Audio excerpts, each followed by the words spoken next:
So, waiting my prayers are good. To Yahweh Bashem, Yahushua Bashem Kopdash.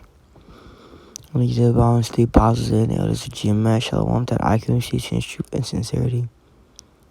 Shalom to the men, women, children, listening and learning. Okay. And I'm probably gonna title this lesson. Hopefully, if I find something good through the Spirit. I was gonna name it as in the days of Noah, but it's like I'm a little iffy on the title now. I'm thinking, but hopefully I receive a good one through the Spirit. But I want to go over how, it's like just as in the days of Noah, where it was only Noah, in the times of destruction, then he had to repopulate the earth. It's going to be like that exactly with the 140 and 4,000. With that times the remnant, with Noah, the small remnant with him and his family, could have been symbolic to, the 144,000 in the future. Because the things that went on back then, the same things that go on today, there's nothing new under the sun, right? So, it's like I'm tired. I'm saying, so it's kind of like as if history is repeating itself, but better, But I want to get this. It says Matthew 24 and 37. But as the days of Noah were, so shall also the son shall be. So shall also the coming of the Son of Man be. Right? For in the days of Noah before the flood, they were eating and drinking, marrying, giving in marriage, until that day Noah entered into the ark. Okay, now when we get those chariots, when the chariots come pick us up, that's when the destruction is going to come. Just as the scripture says, you shall gather the elect from the four corners of the earth. Just as Noah entered into the ark before the destruction came, the Lord is going to take us up in chariots before the serious or the serious judgment begins. Not saying that the other judgment is not going to be serious, but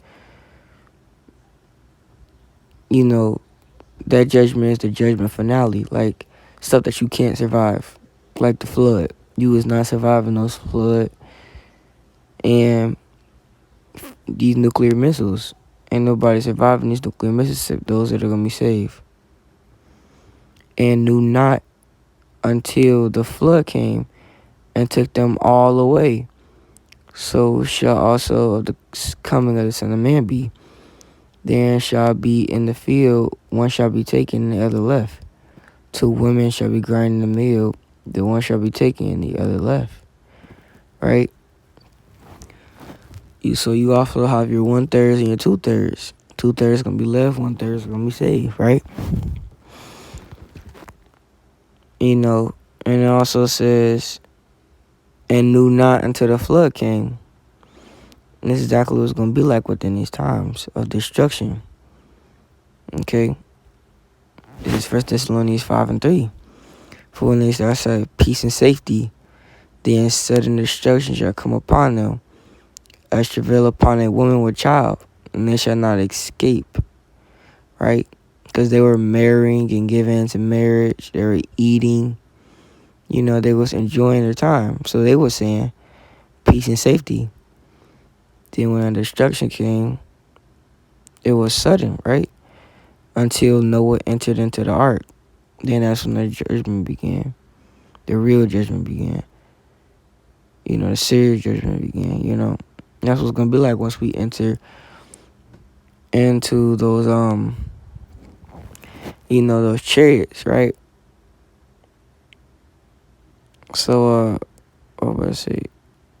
Okay, so, just as Noah and his family got saved, it's going to be that small remnant that got saved, right?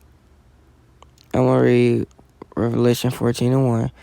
And I looked, and lo, a lamb stood upon Mount Zion, with him 144,000, having his father's name written in their foreheads, right?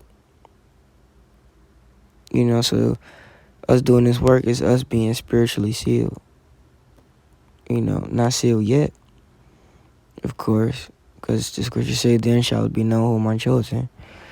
It's not known yet, but it will be known, right? This is Revelation 14:4. These are they which were not defiled with women or many doctrines, because we are supposed to, we're not supposed to commit spiritual adultery, right, as men, right? So the women is symbolic to multiple doctrine, for they are virgins, right? Of course, brothers are going to have women, These are they which follow the Lamb whithersoever he goeth.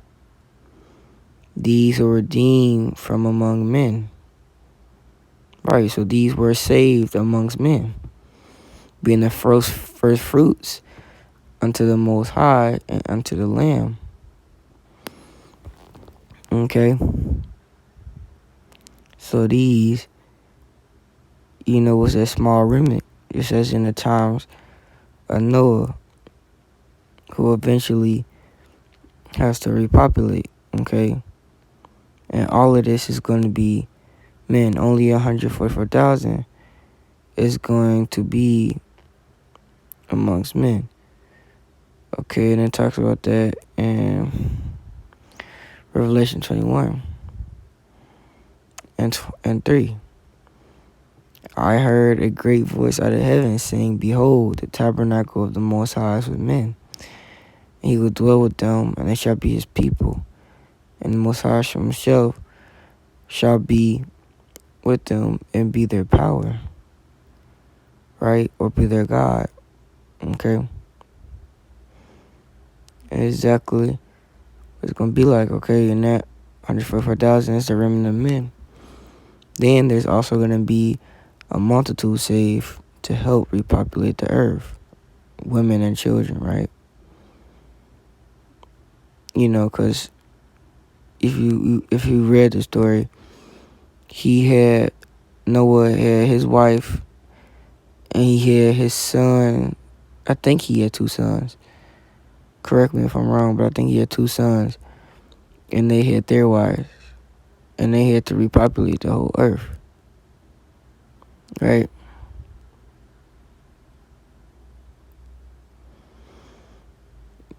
But I think I had this scripture.